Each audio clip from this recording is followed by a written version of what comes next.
Los mensajes a las 7 iglesias de Asia Menor están dirigidos al ángel de la iglesia, es decir, al líder o autoridad espiritual. Estos mensajes fueron dados por el mismo Señor Jesucristo a Juan con la instrucción de que escriba todo lo que ve y oye en esta revelación y lo envíe a cada una de las iglesias. En Apocalipsis 1:3, el Señor Jesucristo llama bienaventurado al que lee y los que oyen las palabras de esta profecía y guardan las cosas en ella escritas, porque el tiempo está cerca.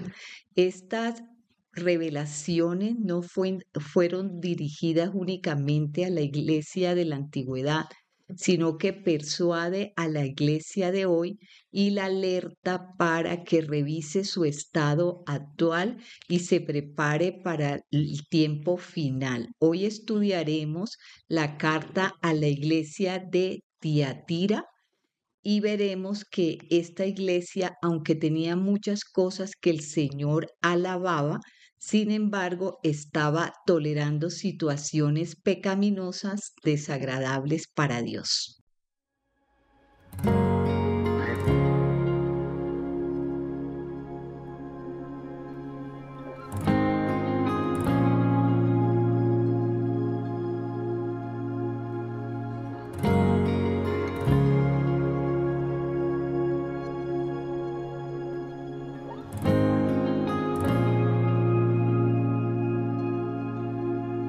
Enséñame a morir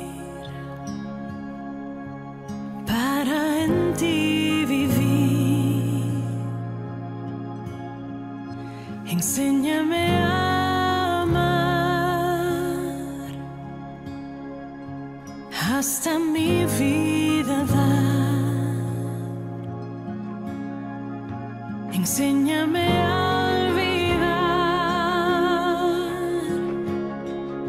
todo lo que queda atrás. Enséñame a anhelar más a la eternidad. Que tu reino venga, sea tu voluntad en la tierra y en mi ser.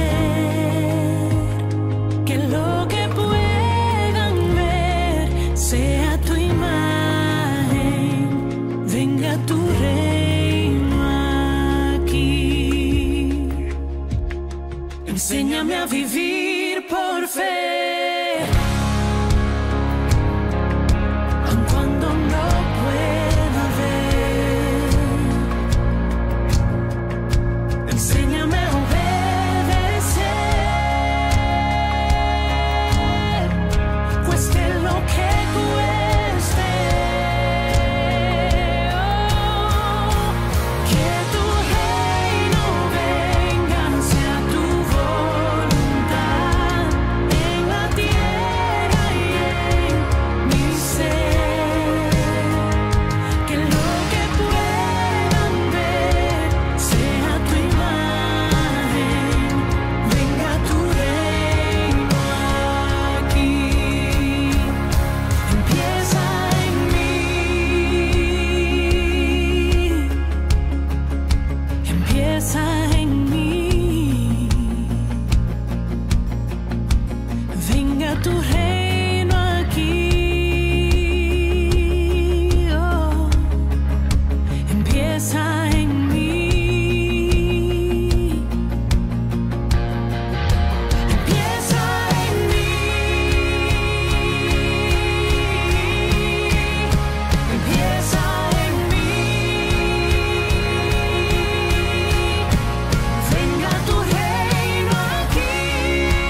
Enséñame a esperar. Tu reino establecerás. Tu rostro al fin veré. Y como tú, Jesús, seré.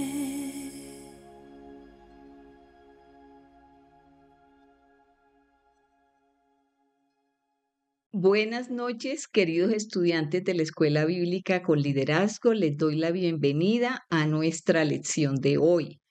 Primero, quiero invitarlos a que oremos para poner este tiempo en las manos del Señor y pedir que sea Él quien nos revele hoy su palabra. Amado Señor, queremos darte gracias por esta oportunidad que nos das de estudiar tu palabra. Pedimos, Señor, la asistencia de tu Santo Espíritu para que esta palabra se revele a cada corazón. Te doy gracias por cada estudiante que fielmente se conecta cada martes para escuchar estas enseñanzas. Te damos gracias por este tema maravilloso que nos permite conocer más a Jesucristo. Te doy gracias por los estudiantes y también por los maestros, Señor, que colaboran en este ministerio de tu palabra.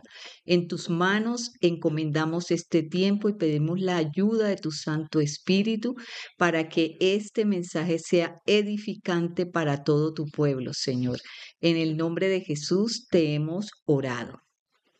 Muy bien, queridos estudiantes, hoy vamos a estudiar la carta a la iglesia de Tiatira o Tiátira, como dicen algunos, y esta carta es un llamado a la santidad.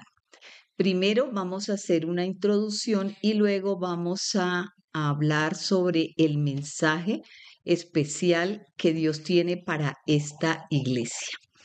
Como introducción y para iniciar la lección, vamos a hablar algo sobre la ciudad de Tiatira.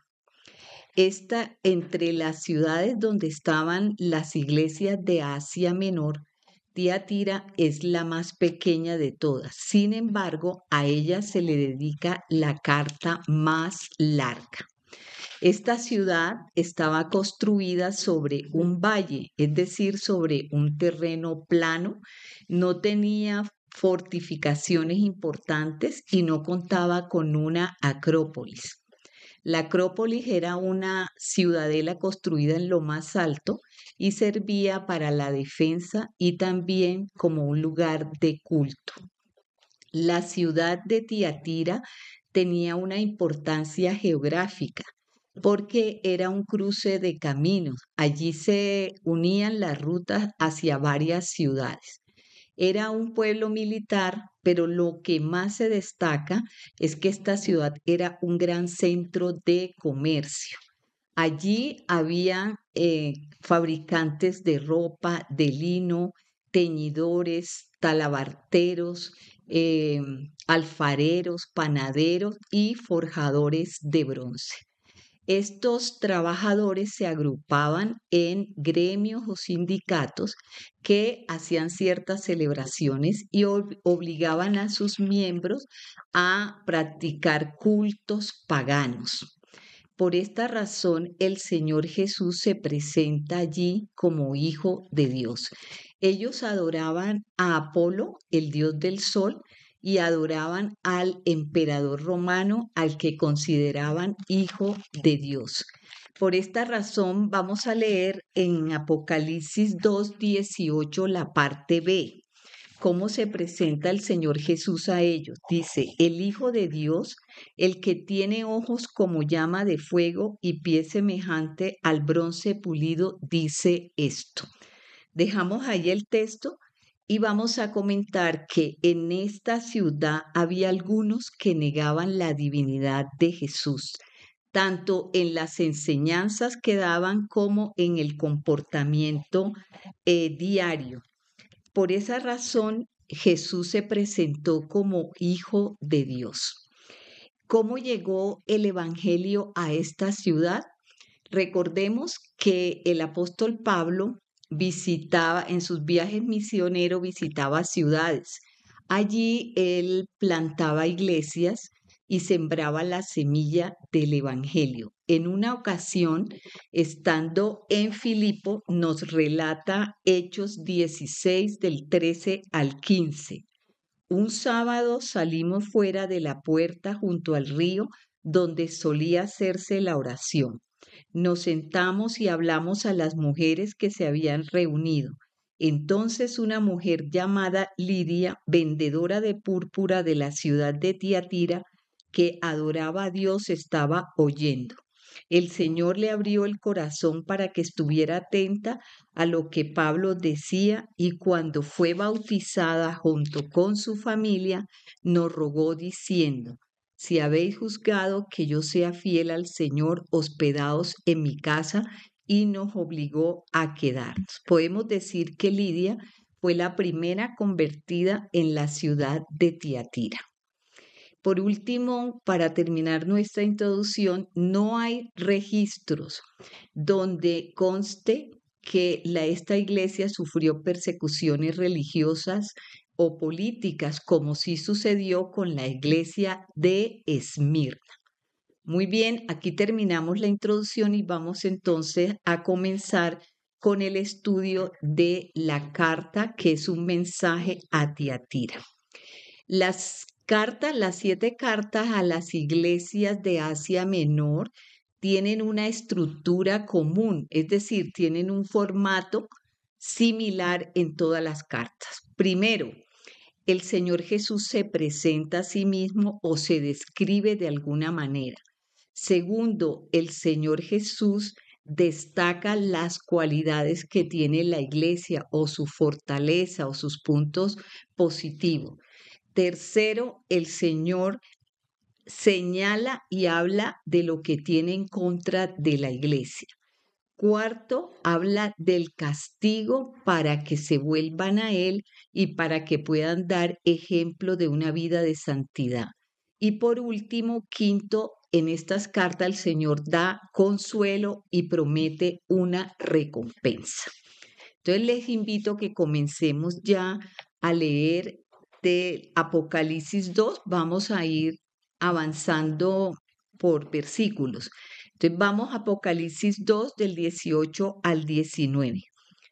Dice la palabra de Dios: escribe al ángel de la iglesia en Tiatira, el Hijo de Dios, el que tiene ojos como llama de fuego y pies semejantes al bronce pulido, dice esto: yo conozco tus obras, tu amor, tu fe, tu servicio, tu perseverancia, y que tus obras postreras son superiores a las primeras.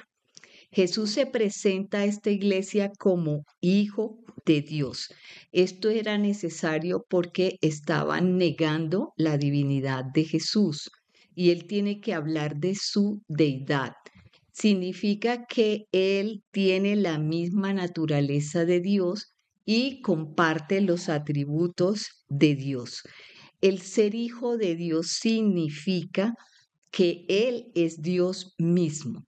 De manera que vamos a ver un versículo que nos habla de esto. Recordemos que esta confesión que el Señor Jesús hizo cuando se llamó Hijo de Dios fue la razón por la cual el Sanedrín lo condenó a la muerte, a la crucifixión y a la muerte. Vamos a Juan 1:1. En el principio era el Verbo, y el Verbo estaba con Dios, y el Verbo era Dios. Este texto de Juan nos confirma que Jesucristo es Dios. Y vamos a otro texto que está en Juan 1:14. Y el Verbo se hizo carne y habitó entre nosotros, lleno de gracia y verdad. La ciudad de Tiatira se enorgullecía de tener un templo al dios Apolo, que era el dios del sol. Esto quiere decir que en esta ciudad se había cambiado el culto al verdadero Dios por el culto a un Dios pagano. Por esta razón, el mensaje de Juan para esta iglesia trae una severa reprensión y anuncia juicio a esta congregación. Se describe Jesús como teniendo ojos como llama de fuego. Esto significa que la mirada de Jesús puede penetrar todo. Él todo lo ve.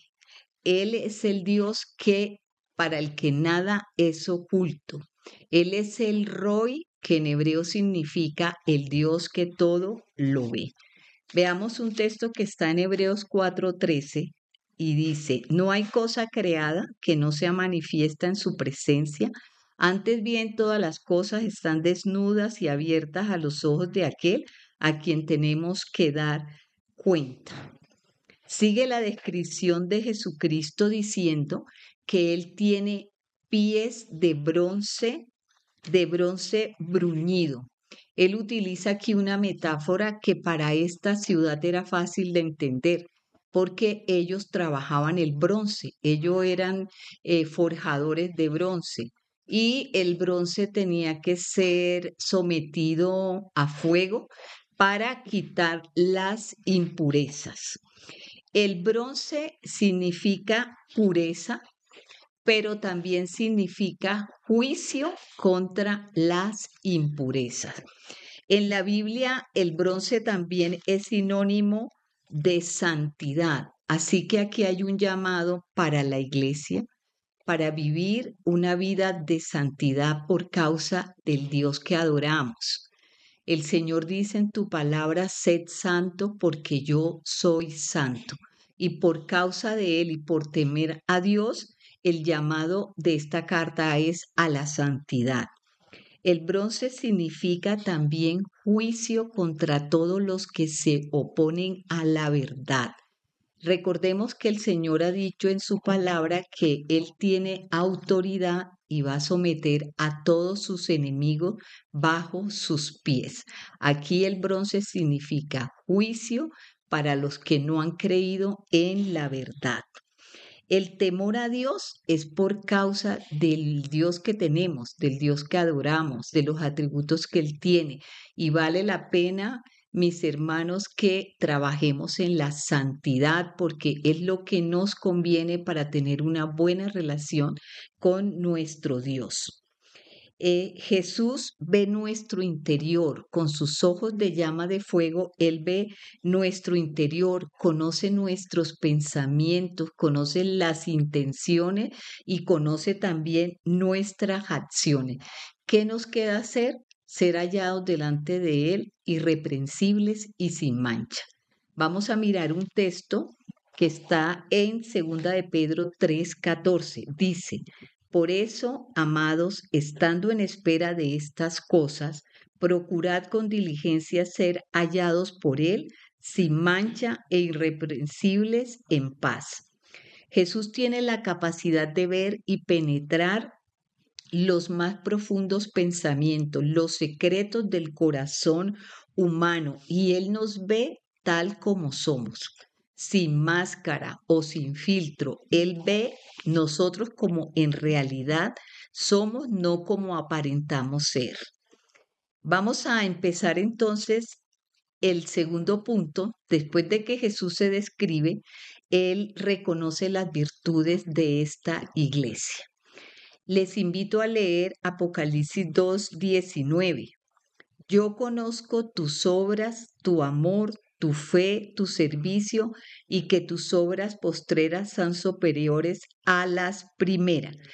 Esta iglesia de Teatira tenía cualidades que el Señor reconoce y le da por eso los mejores elogios. Lo primero por lo que el Señor alaba a esta iglesia es por su amor, algo que carecía en la iglesia de Éfeso que ya vimos con el pastor Víctor Hugo. Se trata el amor de Dios derramado en el corazón del ser humano. El amor se manifiesta en una fe firme, en el servicio y en la paciencia. La prueba del amor se manifiesta en la buena disposición que tenía esta iglesia para servir al Señor y también para servir al prójimo. Esta iglesia también se destaca por su fe.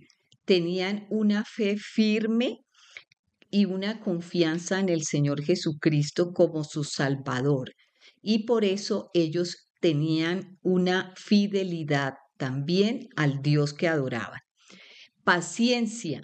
También el Señor alaba a la iglesia de Tiatira por la paciencia. La prueba de la verdadera fe es la paciencia, que consiste en que se mantenían firmes a pesar de las dificultades y problemas. Y otra cosa que él resalta es su crecimiento. Dice el Señor que sus obras postreras son mejor que las primeras. Esto nos indica que en esta iglesia había crecimiento espiritual, que ellos habían ido progresando. Y es una virtud que se debe destacar porque es muy contrario a lo que pasa en el mundo. A veces las personas se entusiasman cuando conocen del Señor, oyen su palabra, eso lo reciben con buen ánimo, con alegría, pero con el tiempo comienzan a desinflarse, a desanimarse y pierden el amor con el que iniciaron su relación con Dios. Era un defecto que tenía la iglesia de Éfeso. Recordemos que el Señor dice que tiene contra ellos que han perdido su primer amor. Pero esta iglesia de Tiatira se destaca porque se nota que van progresando y que ahora sus obras últimas son mejores que las primeras. Vamos a seguir entonces con el otro punto que es Cristo reprende a la iglesia. ¿Por qué reprende Cristo a la iglesia? Es por las cosas que ahorita mencionamos que Él va a tener en contra de ellas. Les invito a que leamos Apocalipsis 2 del 20 al 21. Pero tengo contra ti que toleras que esa mujer Jezabel, que se dice profetiza, enseñe y seduzca a mis siervos para fornicar y para comer cosas sacrificadas a los ídolos. 21 dice, yo le he dado tiempo para que se arrepienta, pero no quiere arrepentirse de su fornicación. La iglesia de Tiatira tenía cosas por las que el Señor las alababa y se nota que habían ido progresando y creyendo. Esta era una iglesia que podíamos decir virtuosa, que no era una iglesia negligente o perezosa. Sin embargo, el Señor está hablando de cosas que ya empiezan a desagradarle a Él profundamente. Esta iglesia había permitido que personas pecadoras dañaran a la iglesia desde adentro. Una de sus líderes era una mujer que se autodenominaba profetisa, llamada por Jesucristo Jezabel. No quiere decir que ese sea el nombre real. El Señor está usando una metáfora y está comparando a esta mujer que estaba en el liderazgo de Tiatira con un personaje bíblico del Antiguo Testamento que se conocía como Jezabel.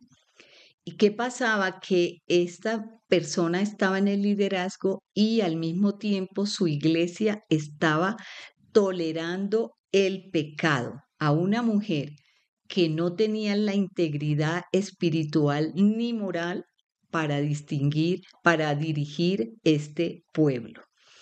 Esta mujer Jezabel, de la que habla el Antiguo Testamento en los tiempos de profeta Elías, era una mujer que era hija del rey de los Sidonios, un rey pagano. Ella se casó con el rey Acab de Israel y se convirtió en reina y influía mucho en las decisiones que tomaba el rey. Vamos a mirar algunas características de la Jezabel del Antiguo Testamento. Eso lo encontramos, los pasajes los encontramos allá en Segunda de Reyes, no los vamos a leer en esta ocasión, pero si quieren investigar un poco más sobre este personaje, está en Segunda de Reyes 9 y en Primera de Reyes también algunos pasajes que se refieren a ella. Voy a mencionar cuáles eran las características que tenía esta Jezabel del Antiguo Testamento. Era hija de un rey pagano, como les decía. sirvió a Baal y adoraba al dios Baal, un dios pagano. Fue esposa de Acab, que era un rey de Israel y de Samaria. Ella le construyó un altar a Baal y tenía y mantenía una serie de profetas que eran fieles a este dios pagano. Ella amenazó al profeta Elías de muerte. También es una mujer que es una asesina porque mandó a matar a Nabot para quedarse con su heredad. De manera que esta mujer era una mujer que se puede decir manipuladora y ella cogobernaba con el rey Acab. La Jezabel de Tiatira es una líder o una dirigente al que el Señor le dice que es una falsa profeta. Ella se presentaba como una profetisa, pero el Señor dice que en realidad no lo era, era una falsa profeta. Su presencia en la iglesia estaba llevando a los miembros de esta congregación a que practicaran cultos paganos y comida sacrificada a los ídolos. Este personaje encarna lo que podríamos decir la infidelidad a Dios. Recordemos que la Biblia llama fornicación a la infidelidad a Dios. Y estamos hablando de la infidelidad o la fornicación espiritual, pero parece que esta mujer también incitaba a los miembros de la iglesia a practicar los cultos paganos y también a practicar descomposición sexual. Entonces, el llamado de el Señor y la advertencia es que esta mujer estaba destruyendo a los hijos de Dios y la santidad de los hijos de Dios. También ella podemos decir que representa la comunión de la iglesia con el mundo, porque ella permitía que los miembros de la iglesia y los motivaba para que ellos practicaran en esas celebraciones que hacían los gremios, practicaran cultos paganos. Bien, el primer problema que vemos en esta iglesia es que tienen una persona que es contraria a los mandamientos de Dios, una persona que está pervirtiendo a la iglesia. Es lo primero que podemos decir, es un problema en esta congregación de Tiatira. Pero lo segundo y más grave es que este personaje se le permitía ser un líder en la iglesia. Y ella, como profetisa, dirigía, por decir algo, los cultos. Primero, ella se autodenominaba profetisa y ella vivía en falsedad y en mentira. ¿Qué pasa con esta iglesia? Que la iglesia está deteriorándose espiritualmente. La iglesia está perdiendo los principios. La iglesia se está desviando y está viviendo en comunión con el mundo. Recordemos que en esta ciudad muchos creyentes pertenecían a los gremios comerciales o de artesanos de la ciudad. Estos gremios hacían ciertas celebraciones y en estas celebraciones obligaban a sus miembros a seguir cultos paganos, a comer comida sacrificada a los ídolos, y después de estas celebraciones todo se degeneraba como en un desorden y en el que había perversiones sexuales y demás. Y parece que Jezabel desde el culto permitía que ellos participaran de estas cosas, que era algo que estaba destruyendo moralmente a la iglesia y espiritualmente. Está destruyendo la santidad de lo que son los hijos de Dios. Nos preguntamos como creyentes en nuestra participación en la sociedad, llámese familia, universidad, colegios, negocios, hasta dónde permitimos que el mundo nos acabe los principios que hemos aprendido de Dios, hasta dónde vamos nosotros en la sociedad como creyentes a permitir o a comprometer nuestros principios cristianos. Esta iglesia que se distinguía por el amor, el Señor la censura, que tiene tolerancia, porque dice toleras a esa mujer, tolerancia con el pecado. Quiere decir que el amor de ellos terminó siendo muy laxo o muy blando y permitió el pecado y no hacían nada por corregirlo. No había corrección, no juzgaron el pecado. Era una iglesia que sí tenía mucho amor, pero el amor se convirtió en tolerancia al pecado. Y es lo que el Señor Jesucristo está censurándole a ellos. Bien, ¿esto qué hacía? Que los miembros de esta iglesia fueran también responsables del pecado que había dentro de su congregación.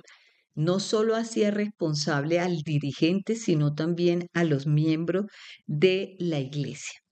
¿Qué tiene que hacer el Señor Jesús cuando ve que su iglesia o su pueblo se está destruyendo? El Señor Jesús tiene que reaccionar.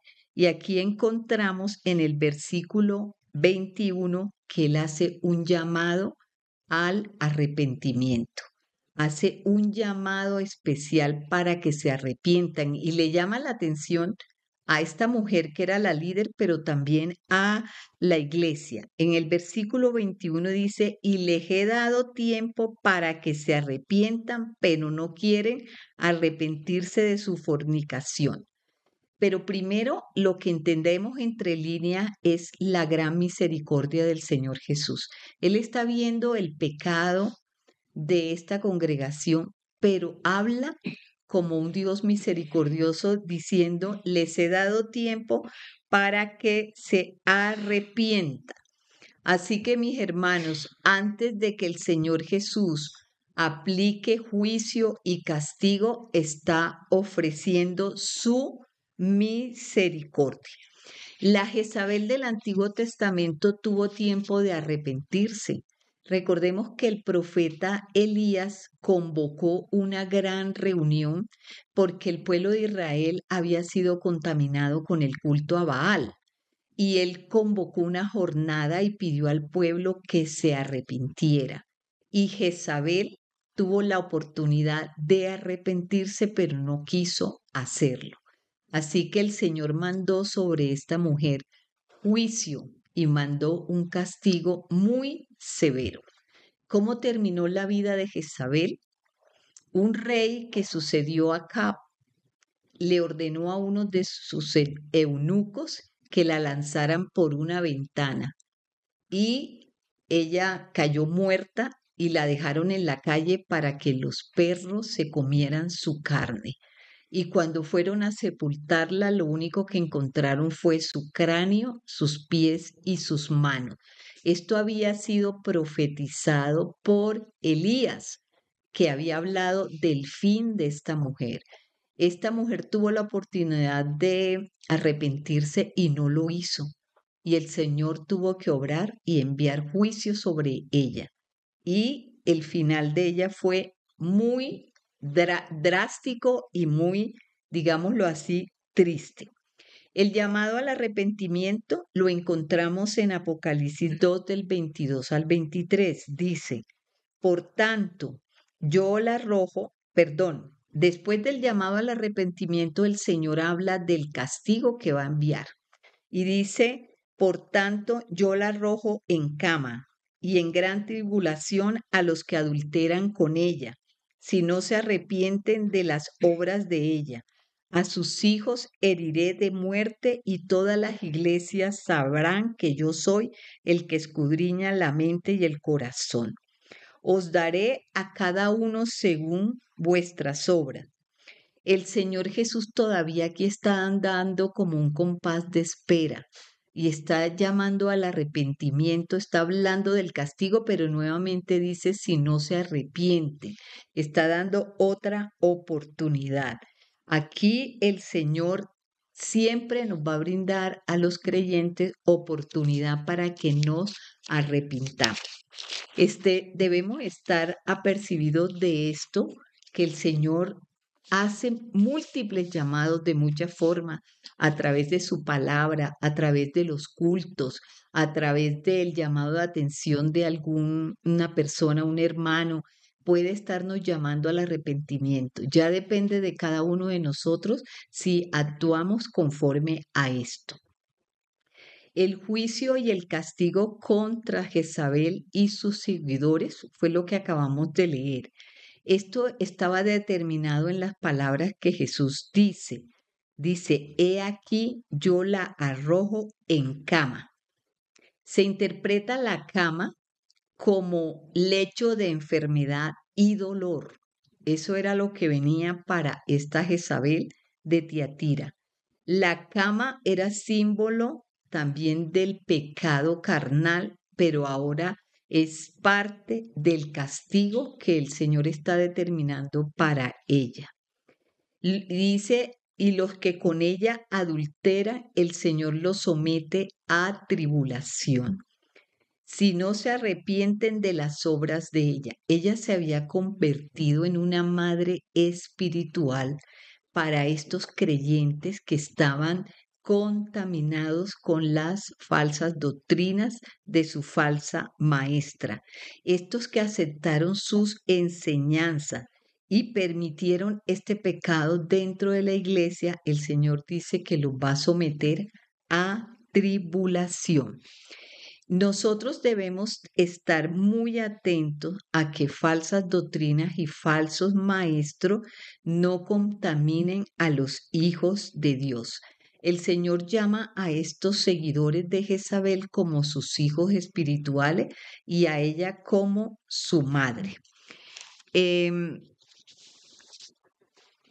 Todo esto nos habla de las consecuencias que podemos tener y lo que podemos vivir cuando se permite falsas doctrinas y falsos maestros dentro de la iglesia. Después de juzgar a la iglesia de Tiatira y después de escuchar las palabras del Señor Jesucristo, dice que todas las iglesias quedan advertidas de lo malo que es tolerar este tipo de pecado, sabiendo y conociendo que Jesucristo todo lo ve, que no nos podemos esconder de Él, que el Señor lo escudriña todo y conoce las mentes y los corazones. ¿Qué es lo que busca el Señor Jesús cuando manda juicio o manda disciplina? Lo que Él quiere es que la iglesia se purifique.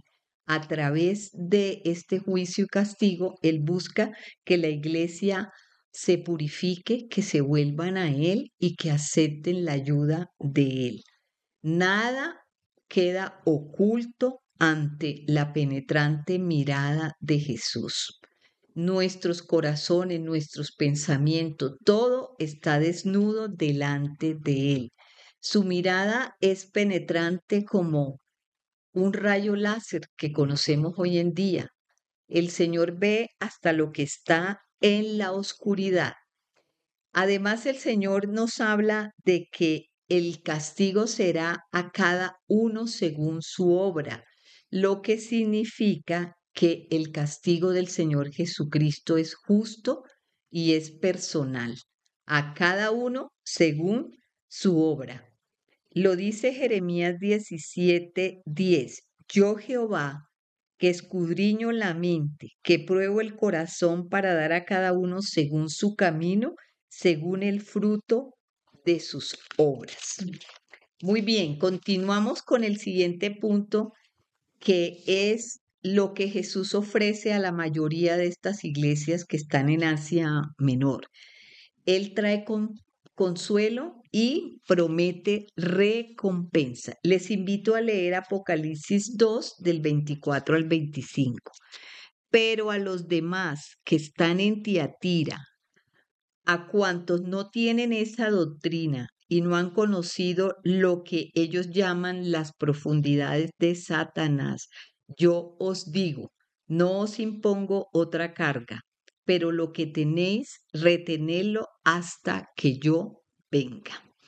Este texto nos muestra que en esta iglesia de Tiatira había un remanente de creyentes que no se habían dejado contaminar por las falsas enseñanzas y por las falsas doctrinas, que habían permanecido fieles al Señor y que no se habían desviado de su fe. Estos creyentes vivían en fe y estaban firmes con el Señor. Lo que nos muestra es que en esta iglesia había cristianos verdaderos y cristianos falsos, cristianos espirituales y cristianos carnales. Había una mezcla de creyentes allí. Lo que enseñaba Jezabel, según lo que dice el Señor Jesús, era una doctrina de Satanás. Y estaba advirtiendo a ese remanente que permaneció fiel que no se dejaran llevar a las profundidades de Satanás. Quiere decir que las enseñanzas de esta mujer eran diabólicas y tenían su origen en Satanás.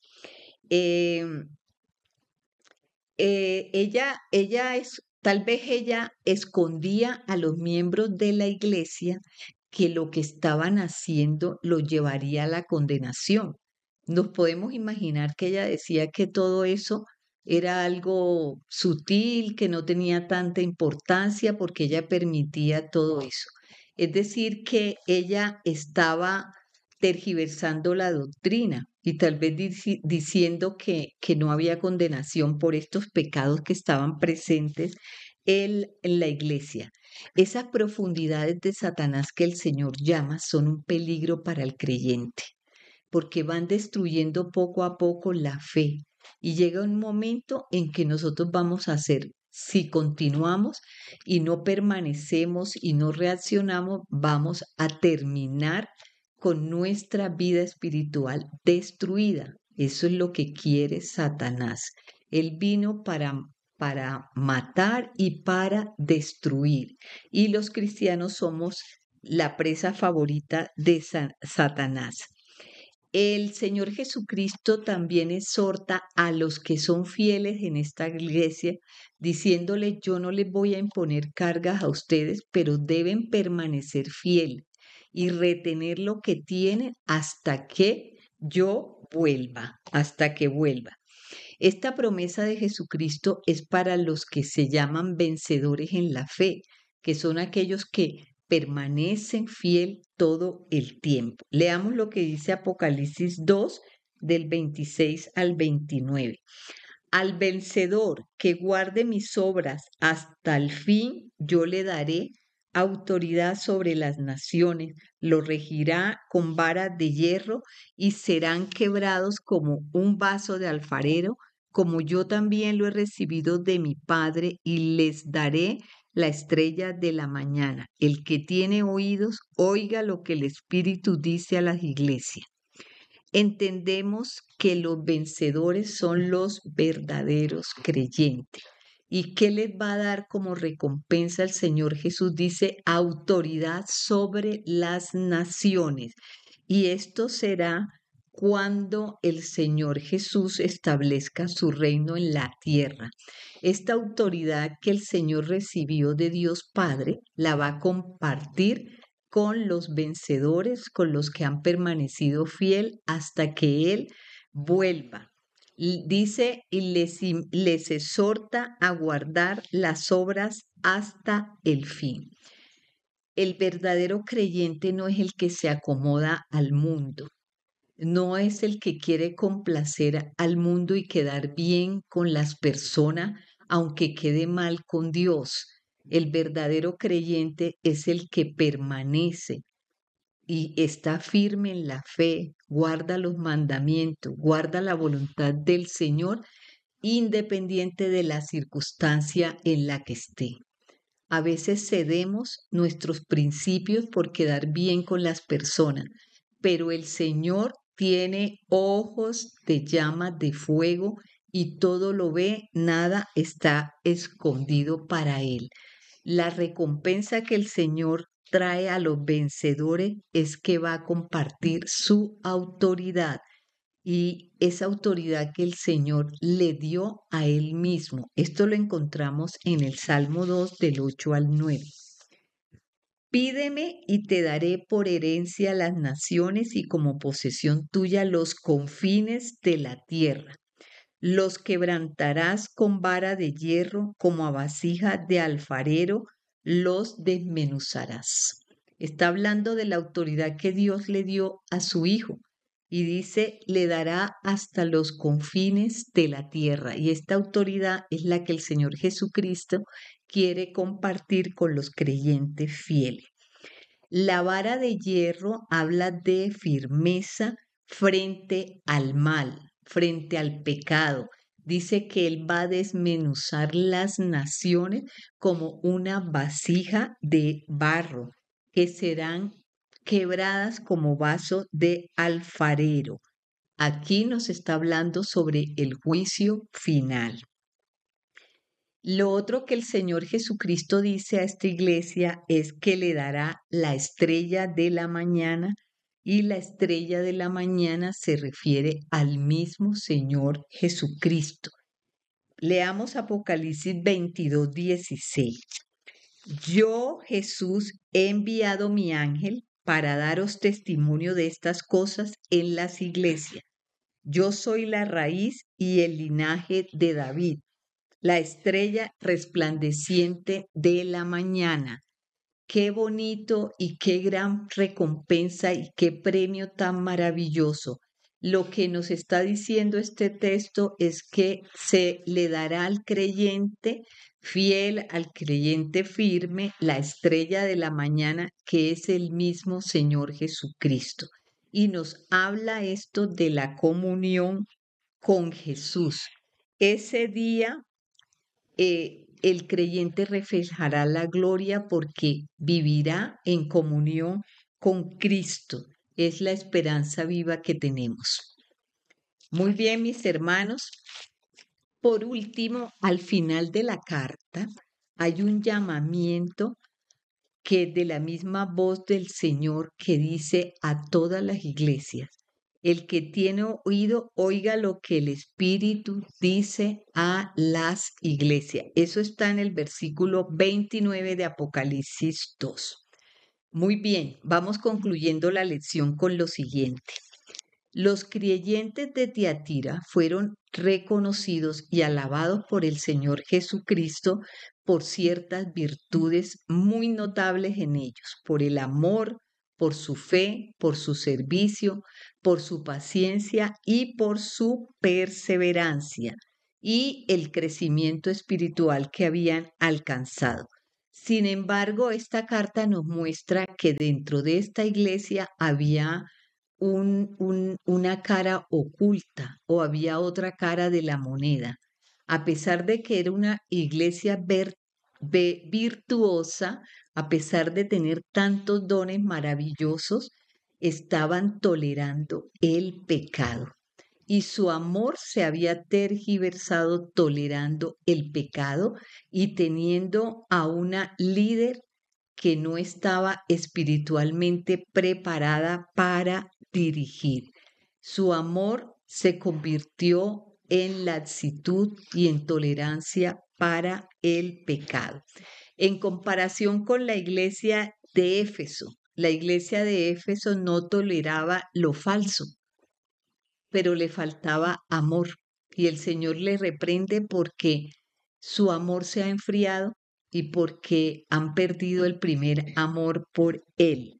En cambio, la iglesia de Tiatira, que tenía mucho amor, pero toleraba las falsas doctrinas y los falsos maestros. La iglesia, la carta a Éfeso nos advierte sobre el peligro de las doctrinas carentes de amor. La carta a Tiatira nos advierte sobre los peligros de un amor complaciente con el pecado, de un amor, y podríamos decir nosotros que la tolerancia es una virtud.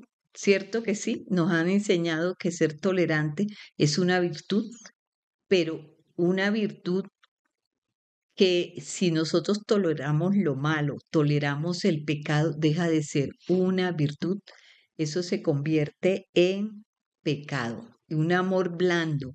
Un padre no puede tolerar, por ejemplo, malos comportamientos en sus hijos, así los ame con gran amor. Un padre que ama tiene que disciplinar a su hijo. Entonces, el amor no puede ser la excusa para tolerar el pecado. Muchas gracias por su atención. Les invito para que continúen el próximo martes con otra lección, con otra carta a las iglesias de Asia Menor. Y les invito para que demos gracias a Dios por la enseñanza que nos ha dado en esta noche. Amado Señor, queremos darte gracias porque tú, Señor, actúas, Señor, cuando tu iglesia está siendo destruida por el pecado.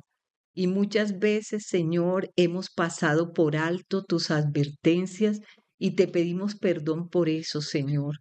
Permítenos, Señor, profundizar en estas enseñanzas, que esta palabra tuya, Señor, nos corrija y nos reprenda y nos ayude a entender, Señor, la grandeza de tu amor. Te damos gracias porque tú estás advirtiendo a la iglesia de hoy para que revise cómo es su situación, qué es lo que estamos permitiendo, cosas desagradables para ti. Tenemos que hacer, Señor, una corrección a nuestra manera de vivir. Te pedimos, Señor, que nuestro amor no se convierta en una tolerancia por la maldad, Señor. Que nuestra congregación sea purificada, Señor.